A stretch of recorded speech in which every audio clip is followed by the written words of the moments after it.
उसको माफी मांगना होगा तिप्रसक को। ये कोई मतलब था ऐसा पसंद नहीं लगा देखा था ऐसा पसंद नहीं आया। सुदीप प्रभु को एमएलए पद का ऐसा सुदीप राय बोरमन एमएलए को यहाँ लेकर आओ। वो तिप्रसक लोगों को जो बात किया था इसको लिए वो तिप्रसक को माफी मांगना होगा।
আজকে আমরা গতকাল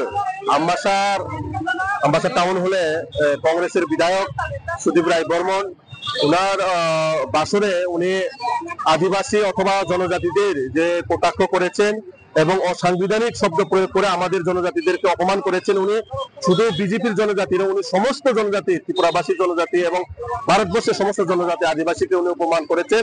তার জন্য আমরা আজকে এই বিক্ষোভ র্যালি করতে যাচ্ছি জনজাতি লিডারের নেতৃত্বে। আমাদের সমস্ত জনজাতি লিডাররা যারা আছে, সেখানে জনজাতি মোর্চারা আছে, আমরা সবাই মিলে আজকের এই ওনার যে বক্তব্যটা আমরা প্রতিবাদ করে ধিক্কার জানাই। তার জন্য আমরা আজকে জনজাতিরা সবাই মিলেমিশে আমরা এই ওনার যে প্রতিবাদ র্যালি আমরা করতে যাচ্ছি। আজকে আগরতলায়, পরবর্তী সময় আমরা জেলা থেকে ধরে আমাদের মন্ডল ভিত্তিক আমাদের এই কার্যক্রমগুলো হবে। আমরা একটাই বক্তব্য, উনি সমস্ত জনজাতিকে উনি ক্ষমা চাইতে হবে, না হয় উনি পদত্যাগ করতে হবে।